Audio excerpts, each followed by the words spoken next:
Good afternoon, everyone, and happy St. Patrick's Day. My name is Kendra Keels, and I am the Industry Development Director at Veal Farmers of Ontario. And behind the scenes with us today, I have Jennifer Bullock, our Communications Manager, and Patrick McCarthy, happy St. Patty's Day to Patrick, Projects Coordinator. It takes a team like this to make events like this possible. So thank you, everyone. Welcome to week 2 and our third talk in Ask the Expert virtual speaker series. This webinar series was designed to provide veal and male dairy calf producers with the latest research and practical advice for managing calves and veal cattle. With over 110 registered to attend today, we are so pleased that you were able to join us. Veal Farmers of Ontario could not host events like this without the support of our loyal attendees and our industry sponsors. Thank you for the support of our newest online producer education event. Our sponsors are extremely important to the success of our events. Welcome back to those sponsors who continually support Veal Farmers of Ontario over the years. We are also very pleased to have some new sponsors join us this year. Welcome. Please take the time to reach out to our sponsors. They are eager to discuss innovative solutions to your male dairy calf and veal cattle raising needs. Our list of our sponsors, and thank you for helping them to make this event possible. Our platinum sponsors are Grover Nutrition and Zoetis Canada. Our gold sponsors are BW Feed and Seed, Mapleview Agri, Merck Animal Health, Cervell Canada, and Solvet. Our silver sponsors, Dairy Farmers of Ontario, Forester Technique, PMT Group, ProBiotech International, RLB Chartered Professional Accountants, and our bronze sponsors, BioAg Consultants, Floridale Feed Mill, and Wallenstein Feed and Supply. Thank you. Some housekeeping, as you may have figured out, everyone except the presenters are muted and your cameras are off. We are also recording this event so that if you were not able to join, you can view it at a time that's convenient to you. The recordings will be available on vealfarmers.ca/webinars at a later date. As a reminder, the other sessions tomorrow and next week include finishing high quality grain-fed veal with Marie-Hélène Regine from Delamax, motivating on-farm change and team communications with Dr. Stephen Roche from Acer Consulting. And in our final session on March the 25th, Dr. Dave Renaud and Dr. Stephen Roche team up to share more on how to make calf health a key component to herd health. If you are planning on tweeting during today's event and any of the upcoming sessions, please use the hashtag AskTheExpert21. If you wish to ask a question, please use the Q&A function. You can enter a question as you think of it, and it will be addressed after the talk. Any questions not addressed today will be answered on our Calf Care Facebook page. We have over 12,000 followers. If your question disappears, it means that we got it. Veal Farmers of Ontario has devoted many resources over the last 20 years to make all calves a priority on the farm and has supported research on calf health and management at the University of Guelph. In 2019, upon completion of our calf health improvement project, CHIP we call it, it was evident that producer resources were also needed to share the latest research and improve the health and welfare of all calves in Ontario. It was also identified that producers were looking for resources such as podcasts and condensed webinars like today to get the latest up-to-date information. Thank you to the Ontario Minister of Agriculture, Food and Rural Affairs for funding our newest project, CHIP 2.0, that has allowed us to develop these resources for producers. Thank you for our attendees for your time today, and we hope you have some takeaways to implement on your farm in our new virtual speaker series. Today's talk is by Dr. Mike Steele.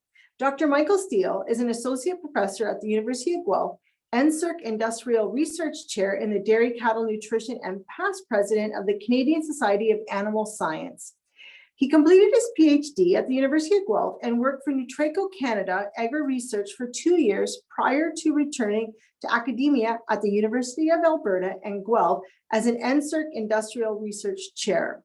He was recently awarded the Canadian Society of Animal Science Young Scientist Award, the Cargill Young Animal Nutritionist Award, the Lulliman Award for Excellence in Dairy Nutrition Research, the American Society of Animal Science Early Researcher Award, and the ADSA Foundation Scholar Award.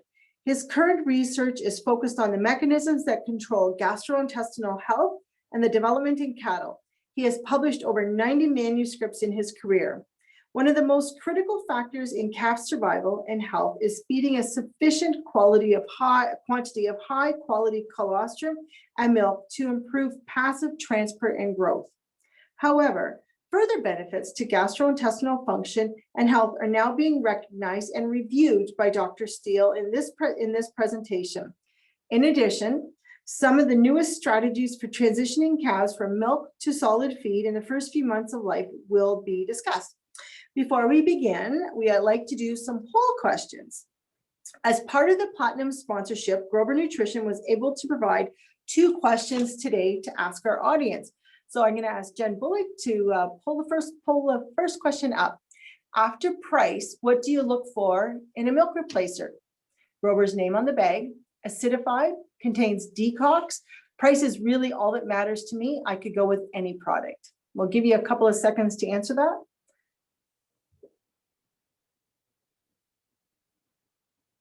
I think that should be good, Jen. And the answers are Grover's name on the bag, 12%, acidified 18%, contains decox 12%. Price is really all that matters to me. I could go with any product, and other 53%. Thank you, Jen. The next question.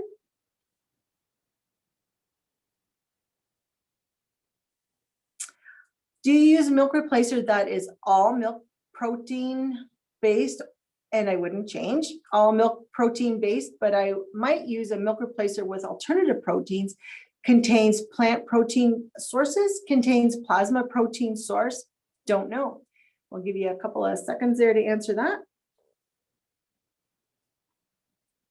That should be good, Jen. So the first one, all milk protein base, and I wouldn't change, 58%. Looks like it has it by a landslide. Don't know, 21%. All milk protein base, but I might use a milk replacer with alternative protein, 16%. Contains plant protein sources, 5%. Thank you. Thanks everyone for participating. The polls help us get a feel from our attendees what they're thinking before we start. And a thank you to Grover Nutrition for their continual support. Now let's continue with Dr. Mike Steele. Please welcome.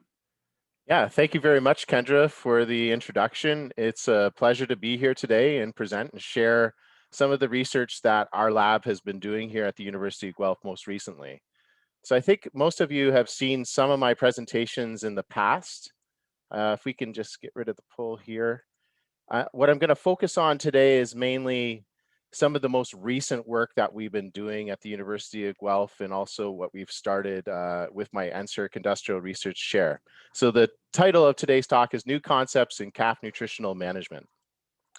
So I'd like to first start by going through an overview of this presentation today. First, I want to talk about why I think early life nutrition is really important. Follow that by some of the most recent work we've done in colostrum nutrition. Follow that by some of the most recent work we've done in milk feeding, in milk nutrition during the pre-weaning period, and then some new work that we've been doing related to weaning. I think this will be probably one of the first times that we talk about some of the alternatives to antimicrobials that we've been investigating too in our lab. Right here in Ontario on veal farms. So I'm excited to share that towards the end of this presentation. But first things first, why early life nutrition? Well, this concept of nutritional programming or early life programming has been here for decades in other animal models. We've been well aware of it. It's well known in humans.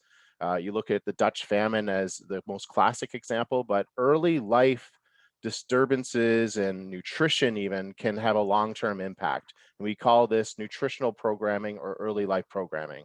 This is a concept that is relatively new to the dairy industry and also the veal industry as well. Just to make it more clear, let's go through some examples. So I'm not sure, I'm going to share something personal with everyone. I actually had a twin when I was born. And one, I was actually fed quite a bit of colostrum. So I was fed 4 liters of really high quality colostrum. And this really affected my future path. So just think about, based on this meal of life, I think that this really influenced my future path. And that's why I have such a high body condition score of 3.5. I think I have a pretty good temperament. My IQ is moderate to high. Like I just work hard. That's why I'm here. But I'm interested in calf nutrition. But my twin brother was only fed 2 liters of colostrum, and that's why my twin is so different. And that's some people might know Dr. Dave Renault. So just because of that early life intervention with the meal, it affected the path that my twin brother took, and he's got quite a significant reduction in body condition score compared to me. He's he's quite quiet, but if you get to know him, and since I'm his twin, I know him really well. He's got pretty poor temperament, just so you're aware. He's got very high IQ, a lot higher IQ than I do, but he's also interested in other things like calf health. So this is more of a classic example. We don't have any replication in this study, but just to illustrate how it works with early life nutritional programming. The best example that we have in the dairy industry is the work that's coming out of Cornell University, also some other work at Penn State University, showing that early life average daily gain is related to lifetime production. So I know that we're not talking about veal, but I think that this is really a good indication that how you feed this animal early in life can have a long-term impact. And I think the day will come, and it won't be that long, that we'll understand how feeding an animal in early life in the veal industry can impact what's going on with carcass quality and things of that nature. I think we've just started doing work in that area, but stay tuned for a lot more coming down the pipeline in the future. Now, my biggest concern with calves and my own interest as a scientist, I study gut health and physiology, is the gut health of calves. So I still think our morbidity and mortality rates in the replacement as well as the veal industry are still high. We still have a lot more work to do. Um, and we're still having really high morbidities, sometimes well over 50%. So this is a serious issue that we need to address. And we also need to address what's happening in the first hours of life. And even some of the recent work published by Dave Renault's group showing that 24% of calves fail passive transfer. And there's really no difference between males and females as well, and that's data from here in Ontario. So still a lot more work that needs to be done. And just antimicrobial use, I think we're overusing antimicrobials across the board. And we can debate about this. I'd love to hear more questions. I totally understand why farmers are using antimicrobials, but I think that we're misusing them. And we just want to avoid this misuse. And I know this is a slide that many of you have seen before. We want to avoid these daily treatments in these nurseries, and especially with injectables as well as prophylactics. So I'll discuss this later in my presentation. So I've been really fortunate to have what's called an NSERC Industrial Research Chair. In the last 5 years of my academic career, I've been focused on colostrum management, plane of nutrition, so how much milk to feed and the quality of milk, in addition to after weaning, what kind of planes you can put them on. So I'll be talking a lot about those 2 areas, but I'll also be introducing some of the work that we've been doing in the lower areas, being alternatives to antimicrobials, and also determining what antimicrobials do to the calf. The last area that we've been working on, I'm just not going to get to today, but if you have any questions about it, I'd be very happy to address them. But we're studying how late gestation management as well as nutrition can affect the calf and also colostrum quality. So that's a new area of research that we'll be really focused on as a lab for the next 5 years. So if you have ideas about that, I'd love to hear them. So really lucky to have NSERC in Canada. It's the best country in the world to do research. We can take industry dollars, especially if they're here in Canada, in Ontario, and we can double them with no overhead. So it's an amazing program. And I was fortunate to be supported by Alberta Milk and also Lallemand Animal Nutrition, and also the Western Milk Boards. And this started when I was a professor at the University of Alberta. But I was managed to carry it over here, and I replaced Alberta Milk with Lanco as well as Trow Nutrition. So I was really happy that I was able to bring my research program totally focused on calves here to the University of Guelph. So I think many of you know a lot of our research related to colostrum. So I'm, again, to the interest of time, I'm just going to focus on the newest stuff today, but feel free to ask any other questions at the end of the presentation.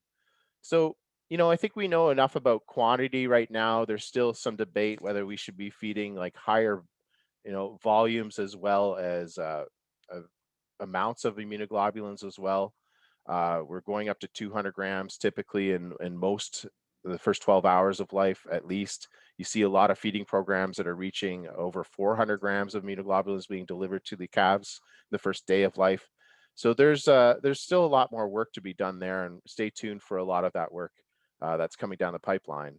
Also, the quality of this colostrum. So is 50 grams per liter of IgG enough? Should we be feeding more than that? Should we be trying to get over 100? All these scenarios are at play right now, but we typically do go in with the 50 gram per liter. The quickness, there's really very little debate here. We've done lots of studies showing the efficacy of feeding as soon as possible, not just from immunoglobulin standpoint, passive transfer, but also from a gut microbiome standpoint. It looks like you'll have a healthier gut microbiome. And also the cleanliness. We've looked at the pasteurization of colostrum, and in some cases, it looks like there could be some efficacy to that, but only if that pasteurizer is managed well. So we have a collection of publications. If you want it, just email me, then we'll email the series of papers in that area. Something that I'm interested in is how we monitor this on farm. And this is really just inspired by working with people at our vet college here at the University of Guelph, namely Dave Renault, and also other organizations and nutrition companies. And basically there is some question to the accuracy of using a Brix refractometer to assess passive transfer on calves. There's lots of variability depending on the source of colostrum. So although I think it's a great first step, and I highly recommend doing this on farm, I think that we should be very careful how we interpret some of this data.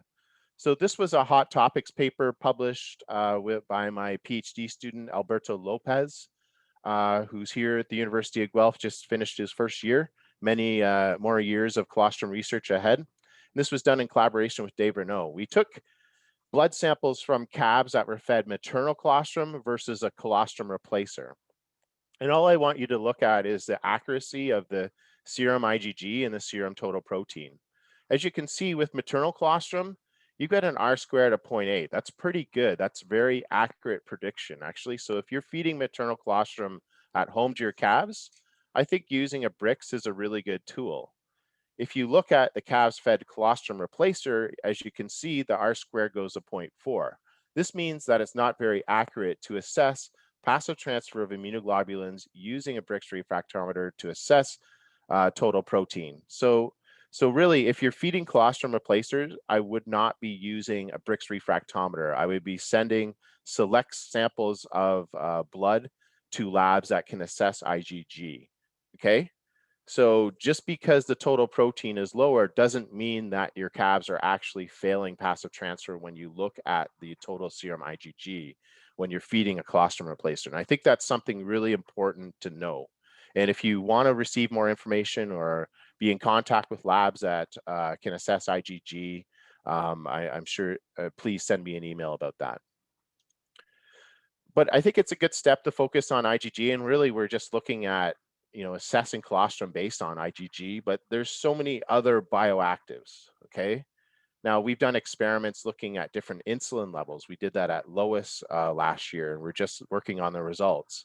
We're also interested in other bioactive peptides like IGF-1. Why is IGF-1 so high in colostrum? It must be doing something. So our lab kind of has a long-term vision that someday we'll understand more about these other bioactives that are not just IgG within colostrum, and there's hundreds of them. These are just the proteins, and I put some leukocytes. There's also really unique cells within colostrum. The fatty acid composition is totally unique within colostrum. Same with the milking 2, 3, and 4 of lactation is very unique. So this makes me think that the calf, a newborn calf, requires a very specific combination of these nutrients. And even within fats, they require a very specific fatty acid profile in their diet in the first days of life. And I think in a lot of cases, they're not really receiving that. But this is just looking at, the composition. Colostrum is really high in omega-6 fatty acids, so there's got to be a reason for it.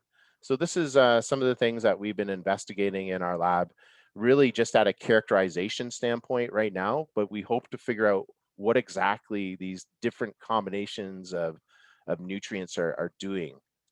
Another area and group of bioactives that we're really interested in and we've been doing work on for about 2 years now are colostrum oligosaccharides.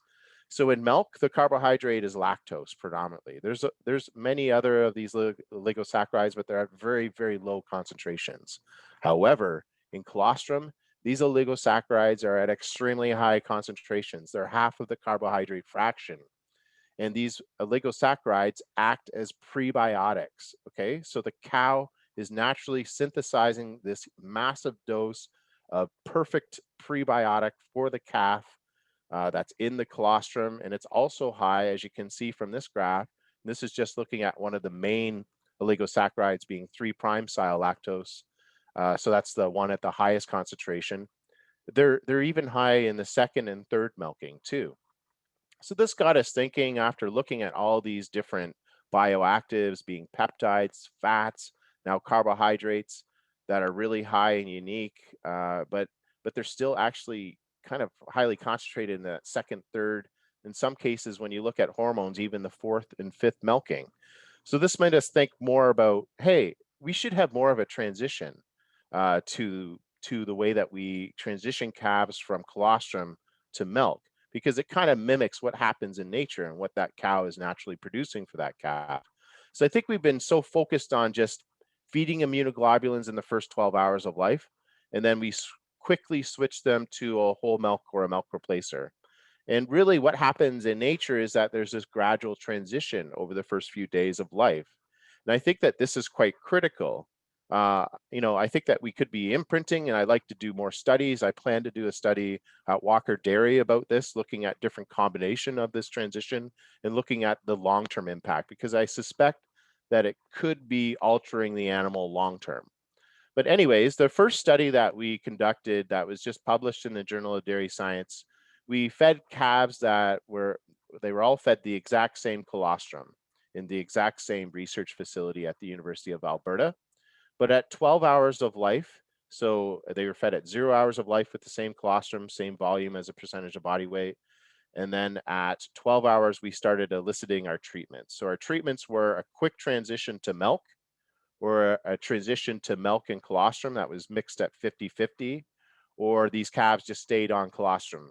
And we kept them on these diets for 3 days, and then we dissected these calves. And this is looking at the small intestine. And what we found is, on the left, these calves that had a quick transition from a colostrum to pasteurized whole milk, actually, their villi development was actually depressed. So you want really long villi within this intestine. And why you want that is because you want to maximize the amount of nutrients being absorbed by that calf at a time when they really need to grow. And they're just on the edge with their body fat. They really need as many nutrients as possible at this point. So this kind of shows that perhaps feeding colostrum or having somewhat of a transition program could have a benefit. When you compare the micrographs at 50% colostrum, 50% milk, and the full colostrum, you notice big differences between the milk and these two treatments. There's actually no differences in surface area of the villi in the intestine between the two mixture and colostrum, but just from an economic standpoint, this would be favorable, as well as a total solid standpoint. I think I'd be a little bit concerned feeding colostrum that long in life, but definitely makes you think that perhaps we could be setting up these calves for gut health issues with this quick transition. So definitely a lot more work to be done. Really interesting work, and we're setting up a series of experiments in this area later on this year at Walker Dairy. This is the same experiment, just a byproduct of that. So we were looking at blood immunoglobulin levels within all these calves, and they were all received the first same meal of colostrum, same source, same time, and the meals for these treatments were started at that second meal of life, right at 12 hours. And as you can see, even if you feed in this meal at second, this was half the meal size compared to the first meal. But even with that half, that full colostrum, you see this big bump in immunoglobulin levels. So this means that even after that first meal of life, if you feed the calf at 12 hours, that gut in this particular experiment was still open. So you can still boost immunoglobulin levels by feeding really high quality colostrum again at that 12-hour mark. So I thought that was kind of an interesting byproduct of this experiment. I would highly recommend doing this, especially if you can bump your immunoglobulin levels from 20 to 30. I would, by feeding that second meal, I think that's a wonderful idea. So just wanted to share that with everyone. So we're done colostrum. Now I'd like to share some of the newest work related to milk feeding that we've been doing. So I've been fascinated with automated feeding and feeding calves a lot more milk earlier in life. And I must admit, a lot of this work has been done where the calves are born in the same facility that we're rearing, which I think is totally different from what's going on in the veal industry. So just keep that in mind when I talk about some of this research. And a lot of this research did start at the University of Alberta, where we're using these technologies like the calf rail. And obviously, we received a lot of help with Jan. I noticed he's on the call today, but he really helped us a lot establishing this at the University of Alberta. And some of the first studies, it was just very obvious we were feeding high, low milk and feeding 4 meals a day, 2.5 liters per meal for the high milk in these calves from the first days of life, too. We were giving them the opportunity to consume that high level of milk. And then we had our comparisons being 5 liters. So that was just 2 meals of 2.5 liters per day. And I just wanted to highlight in this facility, and there's no way you can really, get this growth in the first weeks of life without feeding more milk. Calves in the first 3 weeks of life do not consume enough starter to contribute to more than 100 grams of growth. Okay. I'm just going to be very honest with everyone. If you want your calves to grow more in the first 3 weeks of life, you have to feed more milk. There's no way around it biologically. I know this can be a challenge when you've got transport in there and moving facilities. I totally get that.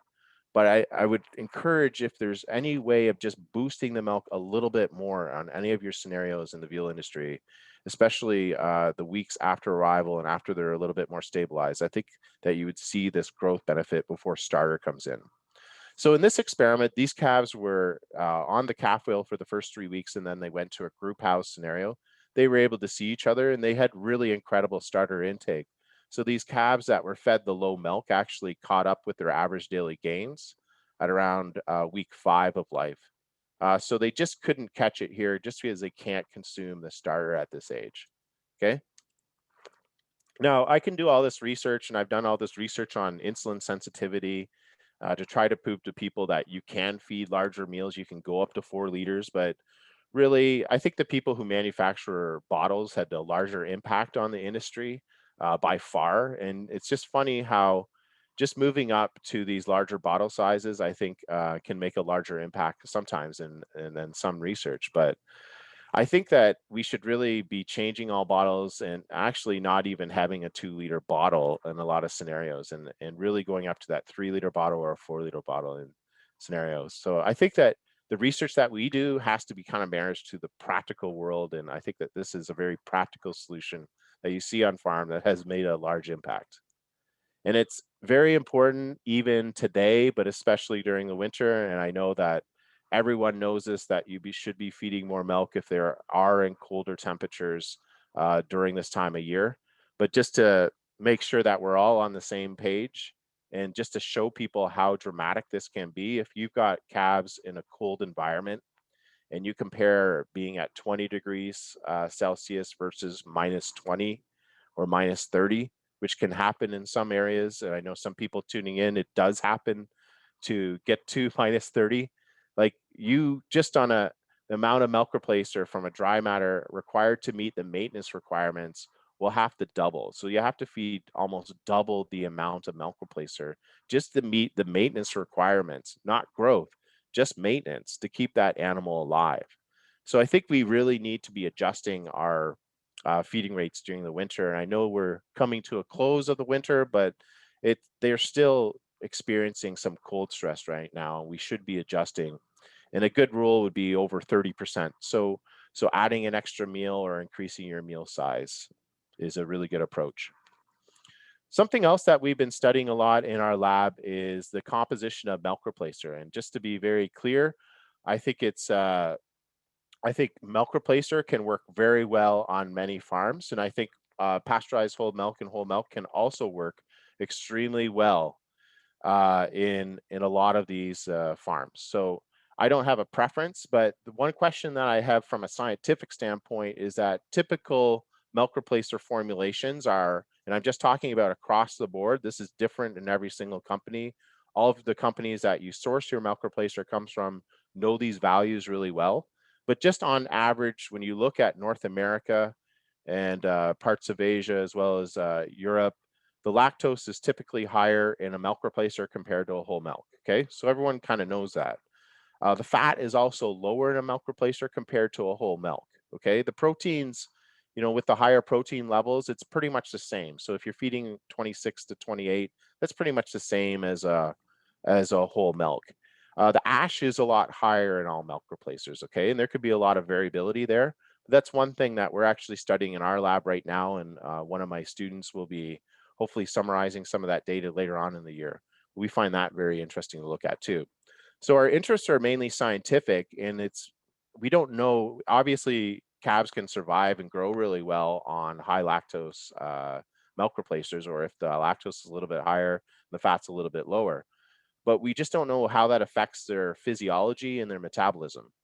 And the first concern that we had was just looking at osmoles within the milk, comparing a milk replacer to whole milk. And typically milk's around 300, but the osmoles of typical milk replacers can be over 400. There are some on the market that I have seen that are between 350 and 400. There's some companies really keeping a close eye on that. So kudos to those companies. Great work. And but when we first started this research, a lot of the ones that we tested were over 400. And we thought that that was coming from the lactose in the ash. So we wanted to start with the lactose. And this is some work from my PhD student before she joined the lab. Her name is Juliette Wilms, and she showed that by increasing the amount of carbohydrate within the milk replacer in the form of glucose and lactose, creating a hypertonic milk replacer actually increased gut permeability. So this is it created a leaky gut if you make these really severe high lactose milk replacers. We're talking about milk replacers well over 45% lactose, okay?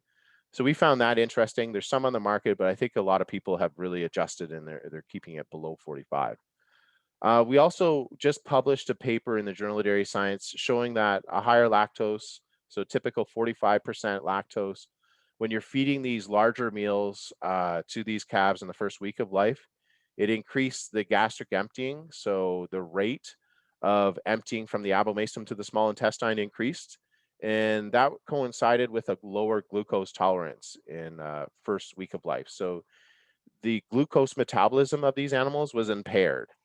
Okay, so I'm not going out to say like switch your milk replacers right now. I am not saying that, to be very, very clear. I'm just saying from a scientific point, there looks like there's some indications that it could be affecting some things from a physiological standpoint and a metabolic standpoint in the short term. It looks like they can grow healthy and be healthy, but what happens in the long term is the question that we really want to answer in the lab. Like, are we setting up these calves to have reduced insulin sensitivity later on in life when they're in the finishing period or in lactation? These are the questions we want to answer just to make sure that we're doing everything fine. But as for now, we have very little evidence really supporting switching your milk replacer tomorrow. Okay, so I just wanted to be very clear on that. Now, we did some comparisons in a lot of these studies looking at the different milk replacer combinations was looking at essentially restricted feeding. We were feeding big meals in the first days and weeks of life, like up to 3.5-liter meals 2 times a day in that first week. And some of them reached up to 4. But we wanted to see what would happen in an ad libitum consumption intake when you have these high fat, high lactose milk replacers being compared. So in this study, and this was done by my MSc student Juanita, who will be defending soon, and actually has just agreed to do a PhD based on male calf nutrition. So she'll be focused on this area of male calf nutrition for the next 3 years of her life, at least, in her PhD. So we're really excited to have her here. If you compare feeding a high fat versus a high lactose milk replacer, the high fat, when you let them go on it, they're going to consume less total milk replacer. And that's because the energy composition is higher in a high fat versus a high lactose milk replacer, at least in this particular scenario. So when you really look at their metabolizable energy intake, which is incredibly high, if you really compare this to other experiments on this ad lib system, if you get calves that are consuming up to 1.6 kilograms on a dry matter, that's a lot of intake of solids in the first weeks of life. What was interesting is that their metabolizable energy intake was the same. So because it was higher in energy, they compensated by reducing the overall energy intake, but overall milk replacer intake, but the energy was actually the same. And in this particular experiment, the growth was the same. There were some numerical differences, and probably especially on restricted feeding programs, you're going to have most likely a little bit more calves grow more on the high lactose because you're going to be stimulating growth through insulin mediated mechanisms. But we didn't find any differences in this particular experiment. It could have been replication, but we just wanted you to know that. So that just came out in the Journal of Dairy Science too. But stay tuned for Juanita, because she'll be doing some great work in this field of early life nutrition and how that affects the male calf productivity. Some other work related to these comparisons of high fat versus high lactose, and this is work not done in our lab, but we've been replicating it a lot with a lot of other experiments that we're submitting to journals right now. But to our surprise, we thought that the high lactose milk replacers would induce more gut permeability. Well, the reason why we do research is because we really need to prove ourselves wrong, I guess, as research scientists. And that happened. So the high fat milk replacer actually induced more gut permeability. And how we measure gut permeability is we dose these calves with chromium. So this big macromolecule, if it shows up in the blood, it means we got a leaky gut, or higher concentrations in the blood, we have a leakier gut. So these calves fed the high fat had a more leaky gut. Now we're trying to figure out, because we expected the opposite, because we thought the high osmos would be causing that. Now we have to figure out what's going on. What is with the milk replacer fat that is inducing this leaky gut?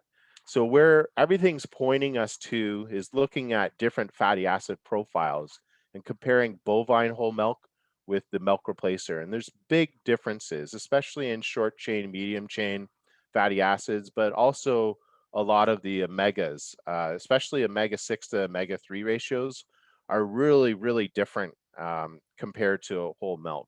So this is what we're studying now. And we're really sinking our teeth into fatty acid profiles in milk replacer and trying to optimize them to improve overall gut health as well as metabolism of these calves. So stay tuned for that work. Okay, let's go to weaning next. I think a lot of people have heard a lot of the work that we've been doing based in Ontario around a weaning. My first project was in weaning, and we've been looking at rumen development a lot in a lot of our initial studies. But we've also been, characterizing the rumen in great detail. And this is an experiment where we just took 6 ruminally fistulated calves in the first week of life, and then we just followed them through a weaning stress. This is what happens a lot on many farms, where you're feeding a lot of milk and a lot of the energy is coming from milk. And then you wean them too early and you wean them too abruptly. And this causes a depression in overall growth. And sometimes they can't really recover and reach levels of energy intake until several weeks, in this case, 6 weeks after the weaning, until they could reach levels of energy intake that they achieved pre-weaning. So this is something that you don't want to see on many farms. You don't want to spend all this money and just waste it on a terrible weaning protocol. This is from the same experiment, and just for interest's sake, this is looking at rumen pH. These are rumen pH curves. So rumen pH minutes below these thresholds of 5.2, 5.5, and 5.8. If you got a reduction or rumen pH readings below 5.2, you have a severe acidosis, okay? So this is something to keep your eye on. Um, you know, there's not a lot of evidence. There's actually many papers saying that this low pH really doesn't hurt the calf. If you looked at the histology of these calves, this is these fistulated calves. You can see the rumen papillae. If you looked at the histology, we didn't notice any damage through this really low pH, but there has been one report showing some damage related to low rumen pH that was published this year in the Journal of Dairy Science. So still a lot of debate whether this really low pH that you see in calves, even before they start consuming significant amounts of starter. So for example, at week 5, they were all consuming less than half a kilo starter. We still don't know whether this is good or bad for the calf. And I think we shouldn't just assume because ruminal acidosis is negative for feedlot as well as lactating dairy cow, that it's negative for this weaned calf. I think we need to investigate a little bit more. So we've done a lot of work related to ruminal development and weaning strategies, weaning later, making sure that you have more of a gradual weaning strategy is always important. And this really came from some research that we did at the Burford Research Center. And this was when I was working for Nutraco, where we just compared an abrupt versus a gradual wean.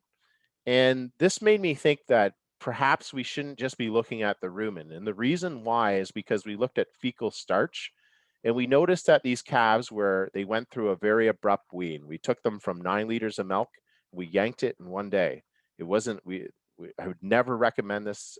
This was only for scientific reasons, but they managed to recover amazingly well. However, we found that we had a lot of fecal starch in these calves.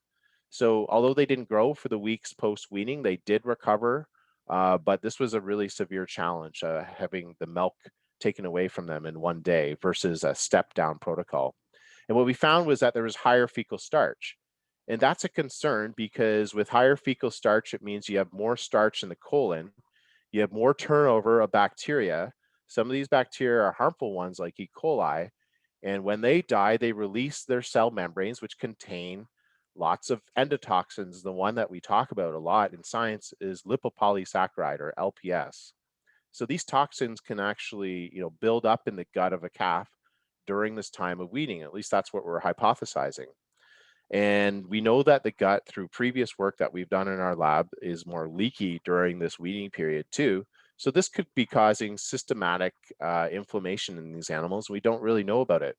From a practical standpoint, you see this with bubbly manure. So if you're seeing bubbly manure, just like what you would see on the right, it's most likely that these calves could be suffering from a hindgut acidosis. So this is a concern. I think it's probably happening. It's something I'd like to research a lot more about.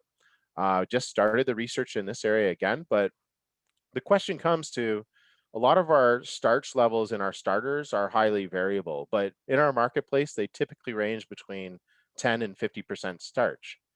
Does this really induce the ruminal acidosis, but does it also induce a hindgut acidosis where we have too much starch in the lower gut, so the small and large intestine?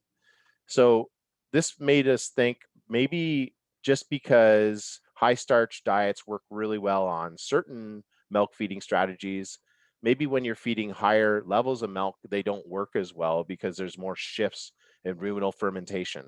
So these are the questions that our lab has, is that should the starter composition be tailored for the milk feeding program? Now, we think that's an interesting question. So we've been doing these experiments where, and this was done at Cargill in Indiana with the group of Mark Hill, Jim Quigley, and that fantastic group, awesome to work with. But we were looking at high-low milk feeding levels, as you can see. And then we also looked at feeding a whole corn or a flake corn within the starter. And what we're keep on finding is that the milk feeding rate has the biggest influence on the transition to through weaning, but there is some interaction between the diet that you feed and how you place the starch and the level of starch. We just did an experiment last year with the same group. We're just about to submit that work too, but it looks like there's some interaction going on and we should consider. And I think that's something that really hasn't been thought that much about in the dairy industry. So we're also very interested in the lower gut and all these experiments with starch, and we've been doing a lot of biopsying of colon tissue just to assess health. So instead of just focusing on the rumen, we do think it's really important to look at the colon as well.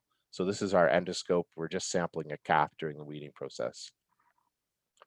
Another thing that I'd like to close out with, and this is the last for the weaning, is that, I think we're assuming that calves are consuming more forage than what they really are.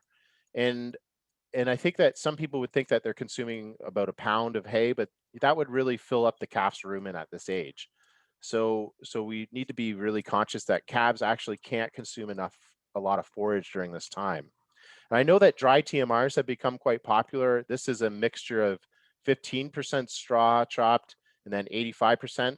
And this has become a very popular way of feeding calves during this post-wean period. You'd expect in the veal industry, you're typically well below 10%. The dairy industry, and the replacement people are going all the way up to 15% for the months post-weaning.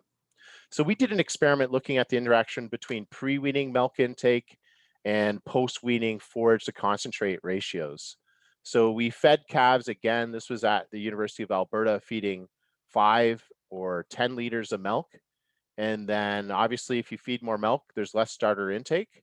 And then we then switched them on to different post-wean diets. So the one on the left, we termed a low, but it's actually a moderate. It's actually kind of higher in energy compared to most diets that you see out in the industry. So it's 70% concentrate, 30% chopped straw. On the right, it's 85% concentrate, 15% straw. And that's a really high energy diet that you do see in some scenarios, especially for the first 2 months post weaning on a lot of farms, but we did boost it to a really high level. So we put them on these, we transitioned them on, depending on what they were fed pre-weaning, onto different diets post-weaning as well. And we're looking at it in a very practical sense. We're looking at forage to concentrate ratios using the same product. So the post-weaning dry matter intake always amazes me when we do these studies with higher concentrate diets post-weaning. So the first letter represents pre-weaning diet, so high-low milk, and the second letter here represents the post-weaning diet, high energy being the high concentrate diet, the low being the low concentrate diet. And wow, these calves can consume a lot post-weaning. This is incredible dry matter intake. When 2 months, you're reaching well over 6 kilos of dry matter intake on this high octane feed. And this translated for the 2 months post weaning to average daily gains of 1.5 kilograms. So calves post weaning, when you put them on these high concentrate diets, can gain a lot more compared to pre-weaning growth. So we found that interesting. Surprisingly, there is no interaction between the pre-weaning milk feeding scheme and how these animals perform during the post-wean period. So we thought there would be these interactions. We think it's really important to study these interactions, but in this particular experiment, we didn't find any. Where we did find really interesting results was that the amount of growth hormones were a lot higher during the post-wean period, and that actually induced more puberty in these animals at an earlier stage in life, which was kind of an interesting find. So the point I really want to make here in this particular study is that we should continue to be, looking and striving for more growth. And I think feeding higher concentrate diets for that, at least the 2 months post weaning, is really important because they're incredibly efficient with conversion at that standpoint. So lots more work that needs to be done during this period, from birth all the way to the end of the animal's life, but in the veal and the dairy industry. And I think that we just need to get out of this black box we have of just focusing on the first 2 months of life. So the last topic that I want to discuss for the last 5 minutes of this presentation is looking at alternatives to antimicrobials. So again, I had this concern that we're overusing antimicrobials in our industry, and I think a lot of people would agree with that. And I've been so fortunate to work with veal farms because they're always teaching me. And the veal farmers, every farmer that I've worked with on veal farms, they know I'm constantly listening to them, and they know that I've learned a tremendous amount from them. So thank you to the veal farmers of Ontario for allowing me to work with them in many of these experiments. And I find it really fascinating to use the veal farm as a natural challenge model, because you always have this wave of high fecal scores that happen in the first 2 weeks. And this happens on all the veal farms across the world that I've ever worked with.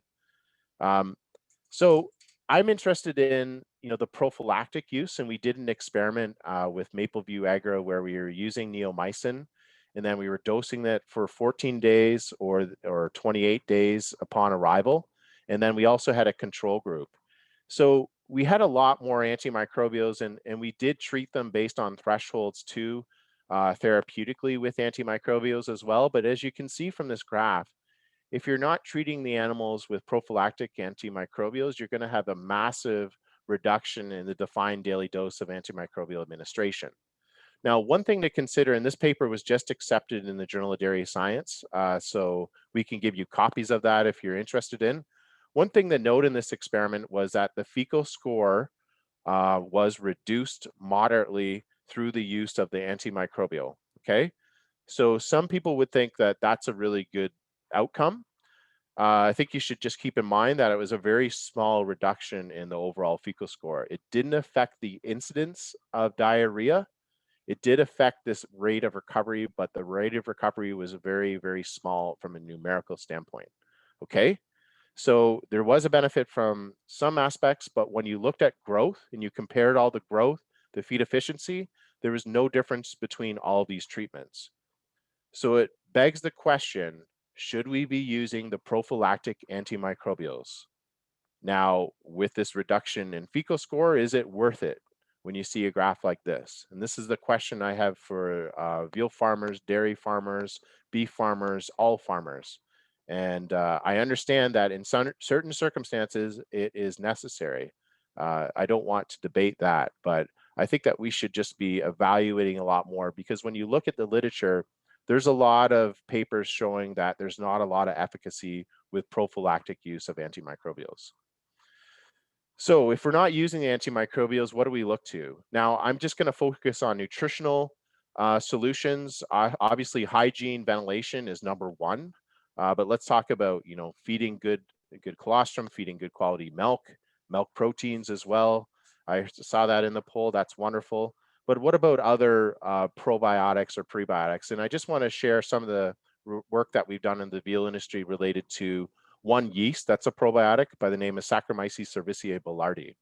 So we think that this can help not only altering the microflora, but also the barrier defense of the gut is what we were really interested in, and also the immune system of the gut. So we did an experiment at Grober where we fed this in a blind design where we were feeding this yeast probiotic. And what happened is that our fecal scores were reduced when we were feeding the probiotic, but also the total number of diarrhea cases was also reduced. So it was actually quite effective. These are very small differences as well, just so you're aware from an industry standpoint, there's still quite large when you have 30% of your animals having a diarrhea case, but still an improvement, which was interesting. So we had to figure out, where is this coming from? So we had my postdoc, Dr. Clotilde Villot, did a very intensive experiment where we took calves at birth, and this is a calf that was just born, and we're feeding them probiotics. And we wanted to, study more things other than the microflora of the gut. We exhaustively did DNA sequencing on the microflora of a lot of these animals, and we didn't really find that much going on with the microbiome through the use of this yeast. So we wanted to study the host. And we found that this probiotic in other animal models could improve the production and increase the production of IgA, which is naturally produced by the gut, which has many healthful properties for the calf. And what we found is that the levels of this IgA are actually produced at higher levels. So this is a good thing if you're feeding this probiotic. And also the cells that produce this IgA are actually at higher numbers too. So it's kind of interesting. Current find, this is all published in the Journal of Dairy Science. If you want to take a look at it, there are 2 different studies based on this, but it made us think as a lab that we've been studying probiotics and prebiotics and looking at the microbes, but we should probably just be looking at the calf more to figure out how they're having this efficacy. So really happy to have this calf research program. It's a lot of fun. I'm going to continue to do calf research for the rest of my career. Really thankful of having awesome students and postdocs in my lab. And these are all the students that have contributed to the work that I presented today. And also, if you're interested in any of the publications, this is from our NSERC Industrial Research Chair. We'd be happy to share any of the 51 papers that we've produced as a lab group over the last 5 years of this program. And I think this productivity comes from working in very strong teams. And I'm so happy to be here at the University of Guelph and working with such awesome calf researchers like Charlotte Winder and Dave Renaud, Trevor DeVries. It's a powerhouse of calf research right now at the University of Guelph. And there's no other research institute in the world that's publishing more papers per year right now about calf nutrition, management, health. So really, really lucky to be here. Really happy to take your questions. So thank you very much for this opportunity. And I hope I didn't go over time, but I'd be happy to take these questions. Thank you so much, Mike. So I just have to say, the start of your presentation, doing the twin analogy, you had my attention. That was awesome. That was Yeah, priceless. Can't wait yeah, for Dave to see it. So we have a lot of questions. I'm going to do as many as we can until if we run out of time. So sure. first of all, I just want to say a big thank you for you and the team at the University of Guelph. We don't realize just how fortunate we are today because, you know, when I started in the veal industry way back when in the late 80s, we didn't have anybody doing research in calves, veal, or anything like that. And this has really helped to improve how we work with our cattle today. So I really appreciate all the work that you're doing. So thank you. Yeah, So and just on that note, Kendra, that was one of the biggest reasons for me coming back to Guelph, in addition to family, was it's really a powerhouse with Charlotte Winder, Dave Renaud, Trevor DeVries, and all the other calf researchers. It's really known worldwide as the calf research mecca right now, just to be before I yeah, came here even. So and I think well, in the work that Veal Farmers has done with supporting the research at the University of Guelph and our extension that we do to try to get that out to producers in easy to understand terms. For instance, you were talking about the fecal scoring that you were doing. We, through this CHIP project, have just developed an actual fecal scoring laminate that it's going to be mailed out to all the producers in Ontario so that they can do some of that themselves to see if they're hitting the mark on their diarrhea with the calves as well. So without all of that, because it was an awesome presentation, the first question, what would be the ideal time for beginning gradual weaning on an intensive milk feeding, 10 to 11 liters of milk per day, and what would be the final weaning age?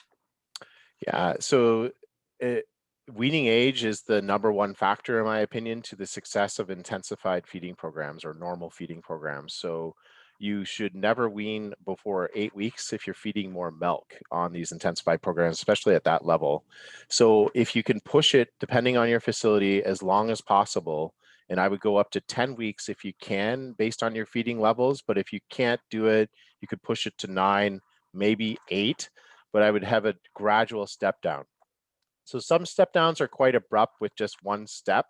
In those scenarios, for the amount of milk that you're feeding at home, I would have more of a gradual step.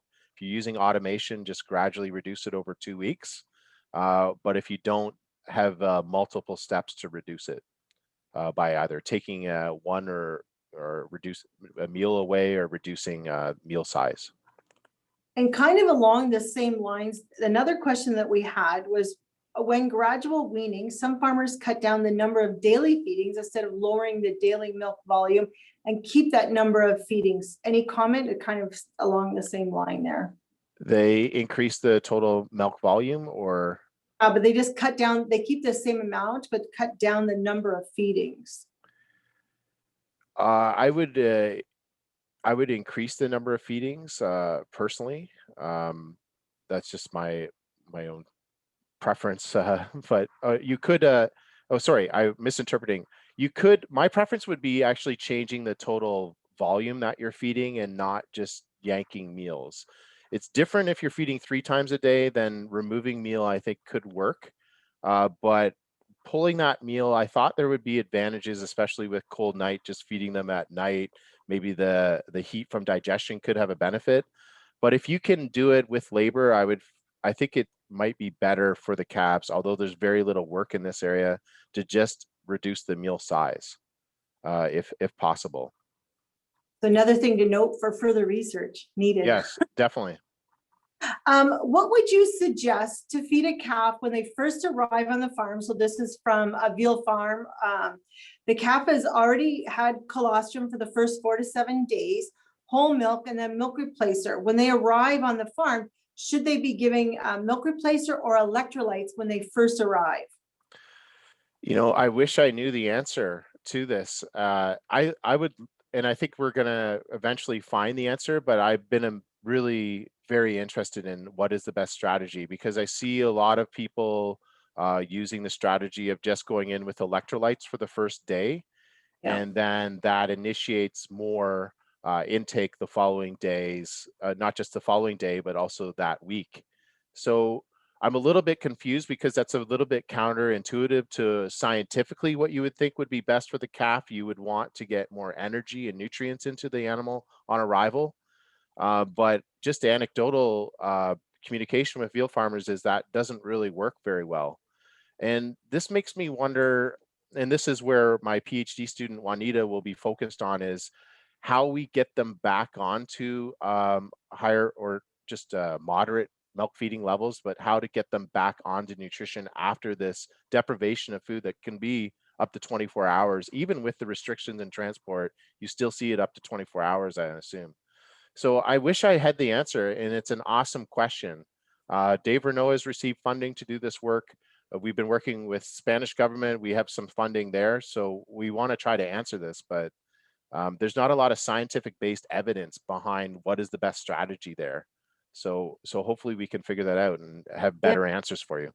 And just to add to that, I think there's always the concern about how tired the calves are, that they really are so tired that the electrolytes maybe help them more than what the milk would do. And I don't know the answer. I just know that's some of the reasoning behind what happens. So Or they're just, maybe the milk that we're delivering at that time point has to be a different composition or have different bioactives, or there's too many questions for me to give a blanket recommendation, but I feel bad that I can't right now, but I hope to in about 2 to 3 years.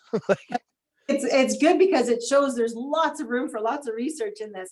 So we're going to run over a little bit over time, but I do have one more question. The other questions that we haven't asked, Jen Bullock will post those on our Calf Care Corner. We'll talk to Dr. Steele to get those answers and get them out on the Calf Care Corner. So the final question, does body condition score of cows affect colostrum fat composition? Does colostrum body condition score 3.0 and colostrum from body condition score 4.0 have a similar fat composition? I can't answer those questions right now. However, I can answer that when you look at the fat composition, two things have been found in the literature. One from our lab was that parity has a lot to do with it. So actually, first lactation cows have lower fat in their colostrum. The composition is very similar, but their fat quantity is lower. So that could have something to do with previous lactation having an impact on that, but we really don't know. When it comes to body condition score, what we've seen so far, and we haven't published this data, is no. However, there has been some other reports in other animal models, like a beef cow model, where feeding higher protein can actually increase fat composition in colostrum. So I think it's more to do with the nutrition and not so much the condition of the animal. Not to say that that couldn't be one factor, but I think a bigger factor is actually the nutrition of the animal. But it's interesting that we don't know what actually contributes to colostrum volume, but especially concentration, but more importantly, the mass of all these bioactives, which I think we should be thinking about. But we don't know. So Well, we have a 5-year grant to try to figure it out. So it just started this month. So we'll try our best. well, we're very fortunate to have such enthusiasm from you to try to answer these questions because they've been around for so long of what's happening. So thank you again, Dr. Steele, for this amazing talk. Colostrum is definitely the key to getting all calves off to a healthy start, and we're excited to continue to learn more about how the new health benefits will do that. Again, thank you to all of our sponsors, and thank you to not only today's event, but throughout the year. If you have any questions about calves, please do not hesitate to reach out and ask questions on social media by tagging the Calf Care Corner Facebook page, They're just a great platform for everyone to learn. In addition to Calf Care Corner Facebook page, we have 2 new pages, the marketing of male dairy calves in Ontario and finishing of grain-fed veal in Ontario. These pages are specific to Ontario, and I would like to mention that if you apply to join, you will need to answer the questions or you will not be accepted. Keep watching our social media channels, as we will be launching a new podcast series in the next few weeks.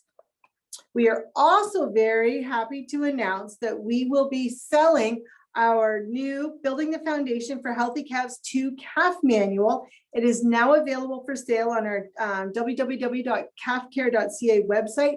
Be sure to check it out. Highlighting the latest this manual highlights the latest best management practices written by leading experts in calf management. This manual will help producers establish sound calf care protocols that improve growth, prevent disease, and optimize production. The calf manual is only available in English and while supplies last. Thank you to all of those who participated in our polls and asked questions. We hope that you have all learned something from today's webinar. Later today, you will receive an email with a brief evaluation survey. I can't strongly encourage you enough to answer that survey. That really helps get the feedback for future events. Part of the condition that we have to do with our funding for this project that we're doing is to reply back to how many people answer the survey. So I please ask you to answer those. It does help us. So this concludes our 3rd talk in Ask the Expert virtual speaker series. Thank you so much for joining us, and we hope you are able to join us tomorrow to learn about finishing high-quality grain-fed veal. This project was funded by the Canadian Agricultural Partnership, a 5-year federal, provincial, territorial initiative. From all of us at Veal Farmers of Ontario, stay well and stay safe. Thank you.